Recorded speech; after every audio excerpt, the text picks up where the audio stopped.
I come on my knees to lay down before you, bringing all that I am, longing only to know you, seeking your face, and not only your hand.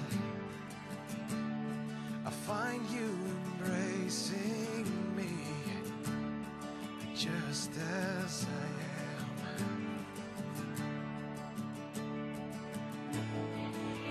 and I lift these songs to you.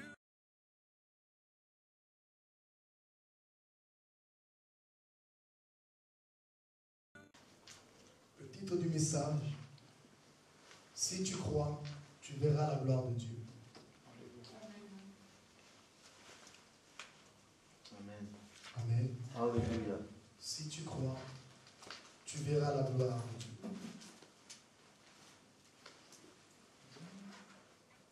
Verset 1. Il y avait un homme malade, Lazare de Béthanie, village. Il y avait un homme malade, Lazare de Béthanie, village de Marie et de Marthe, sa sœur. C'était cette Marie qui oignit de parfum le Seigneur et qui lui essuya les pieds avec ses cheveux. Et c'était son frère Lazare qui était malade. Les sœurs envoyèrent dire à Jésus: Seigneur, voici celui que tu aimes est malade. Après avoir entendu cela, Jésus dit: cette maladie n'est point la mort, mais elle est pour la gloire de Dieu, afin que le Fils de Dieu soit glorifié par elle. Or, Jésus aimait Marthe et sa sœur et Lazare. Lors donc qu'il eut appris que Lazare était malade, il resta 2 jours encore dans le lieu où il était. Et il dit ensuite aux disciples: retournons en Judée. Les disciples lui dirent: Rabbi, les Juifs tout récemment cherchaient à te lapider, et tu retournes en Judée. Jésus répondit: n'y a-t-il pas 12 heures au jour? Si quelqu'un marche pendant le jour, il ne bronche point, parce qu'il voit la lumière de ce monde. Mais si quelqu'un marche pendant la nuit, il bronche parce que la lumière n'est pas en lui. Après ces paroles, il leur dit: Lazare, notre ami, dort, mais je vais le réveiller. Les disciples lui dirent: Seigneur, s'il dort, il sera guéri. Jésus avait parlé de sa mort, mais ils crurent qu'il parlait de l'assoupissement du sommeil. Alors Jésus leur dit ouvertement: Lazare est mort. Et à cause de vous, afin que vous croyiez, je me réjouis de ceux que je n'étais pas là, mais allons vers lui.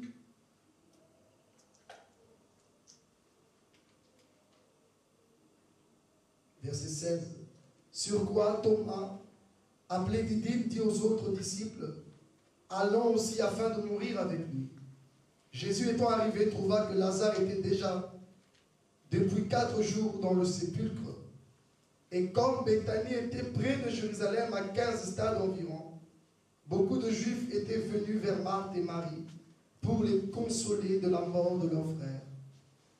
Lorsque Marthe apprit que Jésus arrivait, elle alla au-devant de lui, tandis que Marie se tenait assise à la maison. Marthe dit à Jésus: Seigneur, si tu eusses été ici, mon frère ne serait pas mort. Mais maintenant même, je sais que tout ce que tu demanderas à Dieu, Dieu te l'accordera. Jésus lui dit: ton frère ressuscitera. Je sais, lui répondit Marthe, qu'il ressuscitera à la résurrection au dernier jour. Jésus lui dit: je suis la résurrection et la vie. Celui qui croit en moi vivra, quand même il sera mort.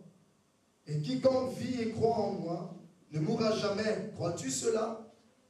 Elle lui dit: oui, Seigneur, je crois que tu es le Christ, le Fils de Dieu, qui devait venir dans le monde. Ayant ainsi parlé, elle s'en alla. Puis elle appela secrètement Marie, sa sœur, et lui dit: le maître est ici, et il te demande. Dès que Marie eut entendu, elle se leva promptement et alla vers lui. Car Jésus n'était pas encore entré dans le village, mais il était dans le lieu où Marthe l'avait rencontré, les Juifs qui étaient avec Marie dans la maison et qui la consolaient, l'ayant vue se lever promptement et sortir, la suivirent, disant, elle va au sépulcre pour y pleurer. Lorsque Marie fut arrivée là où était Jésus, et qu'elle le vit, elle tomba à ses pieds et lui dit, Seigneur, si tu eusses été ici, mon frère ne serait pas mort. Jésus, la voyant pleurer, elle et les Juifs qui étaient venus avec elle, frémit en son esprit, et fut tout ému. Et il dit, où l'avez-vous mis? Seigneur, lui répondit-il, viens et vois. Jésus pleura. Sur quoi les Juifs dirent, voyez comme il aimait. Et quelques-uns d'entre eux dirent, lui qui a ouvert les yeux de l'aveugle, ne pouvait-il pas faire aussi que cet homme ne mourût point? Jésus, frémissant de nouveau en lui-même, se rendit au sépulcre. C'était une grotte et une pierre était placée devant. Jésus dit, ôtez la pierre. Marthe, la sœur du mort, lui dit, Seigneur, il sent déjà, car il y a 4 jours qu'il est là. Jésus lui dit, ne t'ai-je pas dit que si tu crois, tu verras la gloire de Dieu? Ils ôtèrent donc la pierre. Et Jésus leva les yeux en haut et dit, Père, je te rends grâce de ce que tu m'as exaucé. Pour moi, je savais que tu m'exauces toujours. Mais j'ai parlé à cause de la foule qui m'entoure afin qu'ils croient que c'est toi qui m'as envoyé. Ayant dit cela, il cria d'une voix forte, Lazare, sort. Et le mort sortit, les pieds et les mains liés de bandes, et le visage enveloppé d'un linge. Jésus leur dit, déliez-le et laissez-le aller. Plusieurs des Juifs qui étaient venus vers Marie et qui virent ce que fit Jésus crurent en lui. Mais quelques-uns d'entre eux allèrent trouver les pharisiens et leur dire ce que Jésus avait fait. Amen. Amen. Si tu crois, tu verras la gloire de Dieu. Alléluia. Que Dieu bénisse sa parole. Amen. La plupart du temps, lorsqu'un enfant de Dieu ou un humain souffre, et que cette personne croit en Dieu, la personne aime et aimera souvent, et c'est humain, c'est normal, de voir Dieu intervenir avant les souffrances. Ou on aimerait voir Dieu intervenir quelques temps, quelques secondes, quelques minutes après le problème. On n'aime pas, on ne veut pas que Dieu intervienne à la fin. Mais Dieu n'intervient jamais avant. Tu dois le savoir quand tu souffres. Quand on t'apprend, on t'annonce une mauvaise nouvelle. On t'apprend qu'on va te refouler dans un mois. Tu pries. Dieu ne viendra pas te délivrer avant un mois. Toi, tu aimerais, après 2 semaines, Dieu intervient. Ouf, c'est bon. Il reste encore 2 semaines. Dieu a intervenu avant qu'on me chasse. Dieu, il fait ce qu'il veut. Il peut permettre qu'on te prend alors que tu as jeûné, tu as prié, on t'a refoulé. Tu es retourné 5 ans en Afrique. Tu as dit, Dieu m'a oublié. Ici, dans le verset 4, 3 d'abord, les sœurs envoyaient dire à Jésus, Seigneur, voici celui que tu aimes est malade. Après avoir entendu cela, Jésus dit, cette maladie n'est point à la mort, mais elle est pour la gloire de Dieu, afin que le Fils de Dieu soit glorifié par elle. Or, Jésus aimait Marthe et sa sœur et Lazare.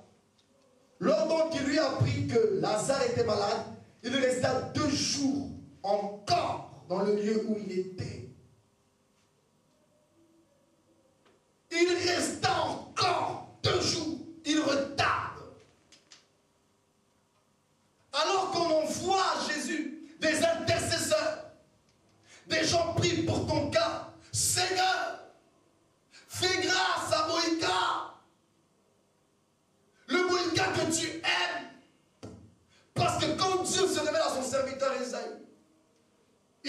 je t'aime. Dans Isaïe 43, tu es mon serviteur.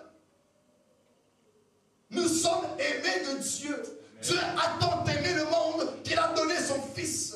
Amen. Alléluia. On essaye d'avoir Dieu dans les sentiments. Ça ne marche pas.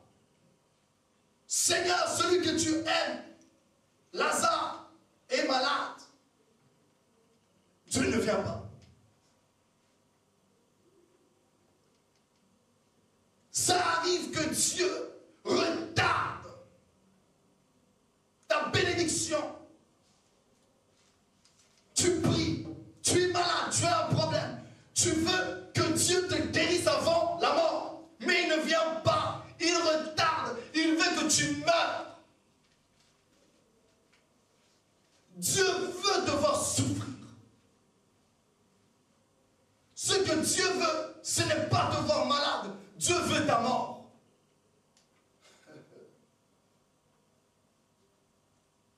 Viens avant qu'il soit trop tard, Jésus. Il est malade, c'est faisable. Une maladie, ce n'est rien pour toi. En un clin d'œil, il sera guéri parce que tu l'aimes. Ah bon, je l'aime. J'aime aussi Marie. J'aime aussi Marthe. On lui dit Lazare que tu aimes. Mais lui place l'amour de Lazare en troisième position. Regardez. Verset 3. Les sœurs envoyèrent dire à Jésus, Seigneur, voici celui que tu aimes est malade. Donc celui que tu aimes, c'est Lazare. Verset 5.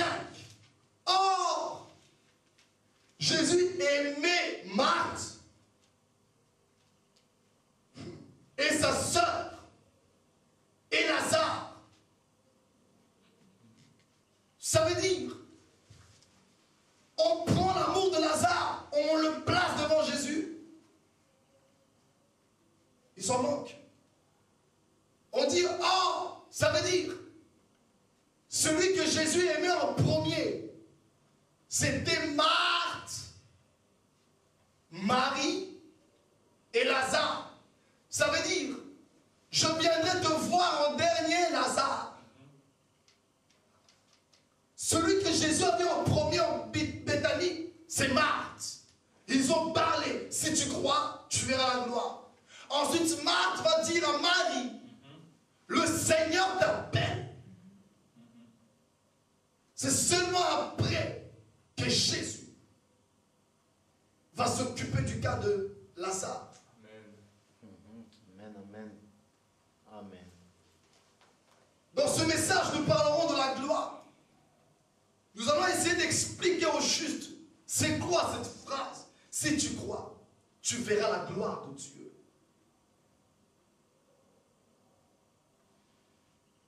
Verset 15. Et à cause de vous, afin que vous croyez, je me réjouis de ce que je n'étais pas là. Mais allons vers lui. Dieu s'est réjoui de ne pas te donner la solution pendant que tu as des problèmes. Ça réjouit Dieu. Tu dois le savoir. Toi, tu es en train de gémir, en train de pleurer. Tu es triste. Tu veux le voir au plus vite possible. Sinon, il est trop tard. Si dans 2 semaines, Seigneur, tu ne donnes pas la réponse, je suis fini. Il ne viendra pas. Il ne donnera pas la solution.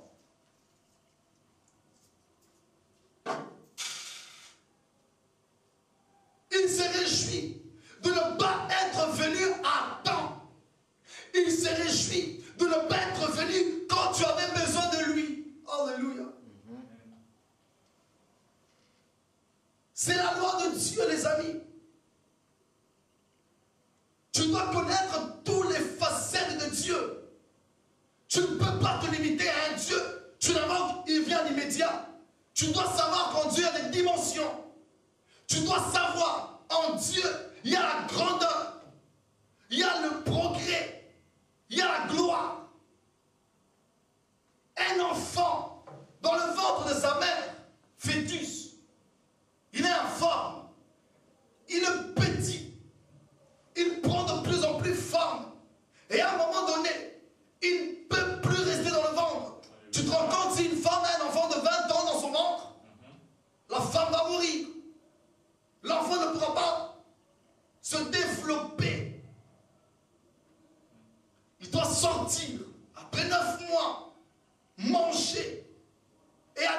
il ne peut plus avoir le biberon.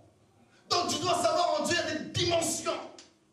Quand je suis petit en Dieu, je l'invoque, il arrive.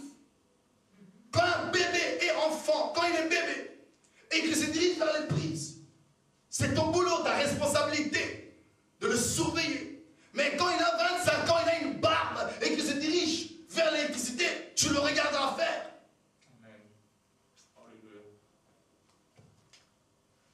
Tu dois le savoir. Tu dois atteindre des dimensions avec Dieu. Tu ne peux pas te limiter.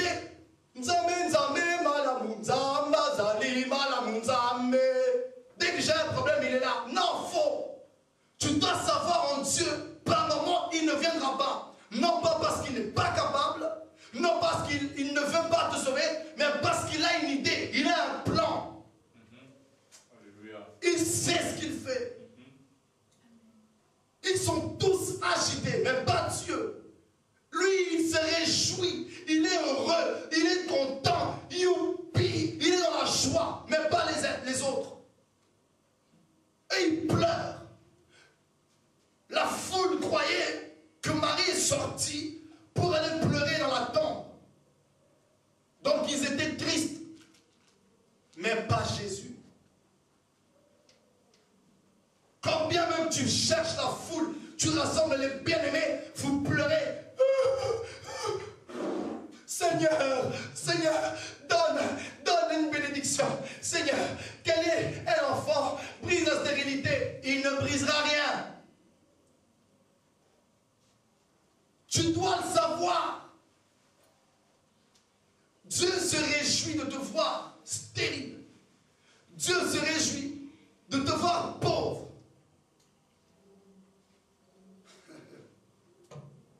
Alléluia. 16. Sur quoi Thomas, appelé Didyme, dit aux autres disciples, allons aussi afin de mourir avec lui. Jésus étant arrivé trouva que Lazare était déjà depuis 4 jours dans le sépulcre. Depuis 4 jours. Donc, il a retardé de 2 jours. Il serait venu, il aurait vu Lazare, mais il n'a pas voulu. 4 jours. Il a quitté le niveau de la maladie pour entrer dans la dimension qu'on appelle la mort, la fin. Il n'y a plus d'espérance. Il n'y a plus de vie, plus de foi.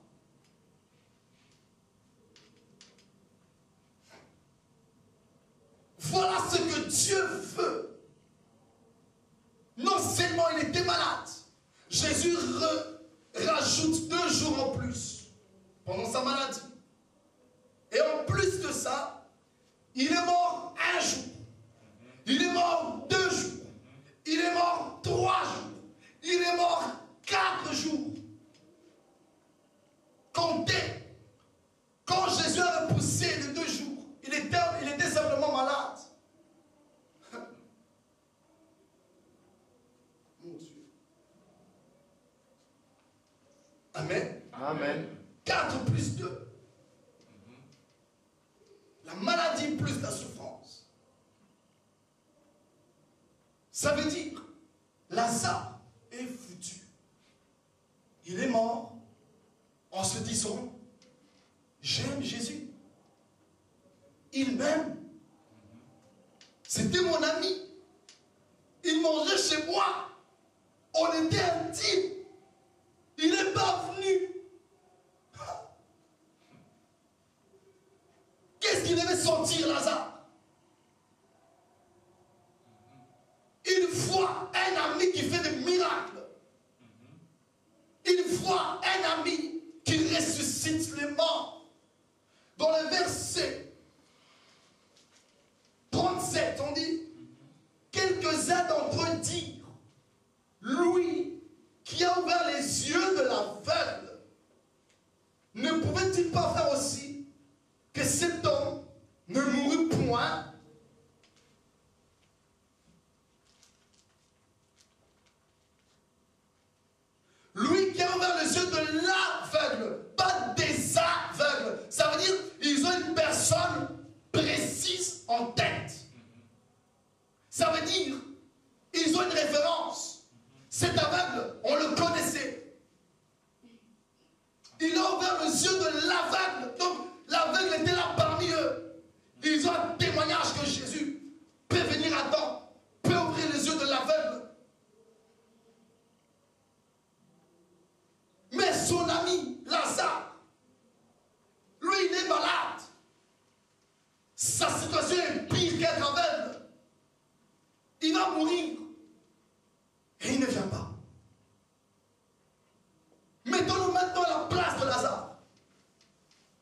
Tu bouffes chez moi. Tu dors chez moi.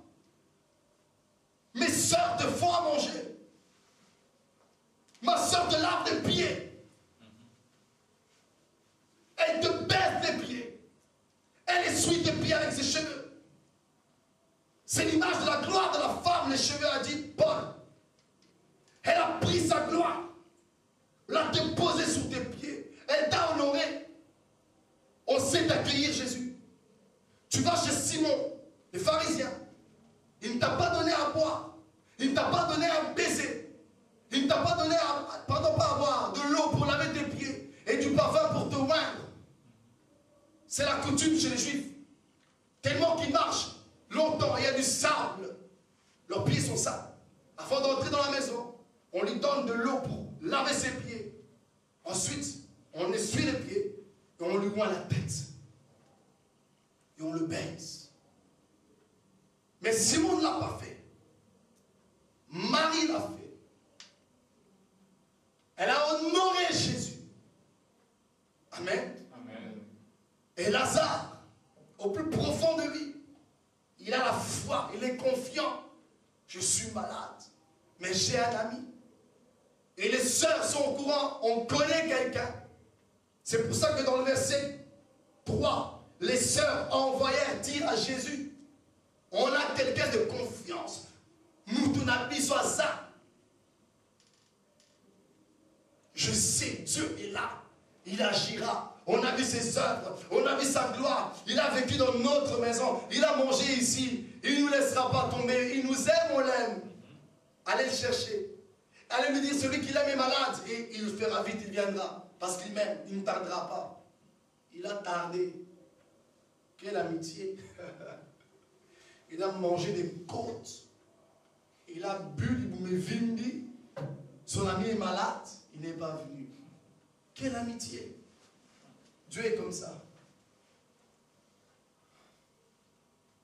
Pendant que tu souffres là, tu pleures, tu gémis, la goufie, Dieu il fait, Miguel, pite Sili.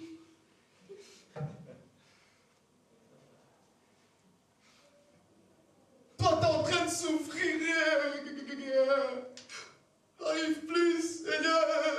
Et puis Dieu il fait, on dit, Seigneur, tu réagis à la prière. Mais non, je cherche à boire. Dieu ne viendra pas parce que tu es vivant.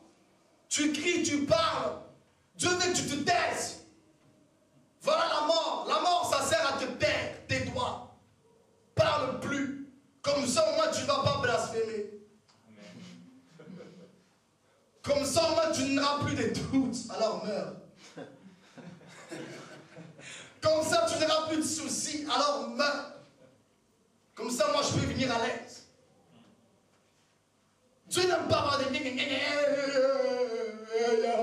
Il n'aime pas ça. Ça ne le fera jamais venir.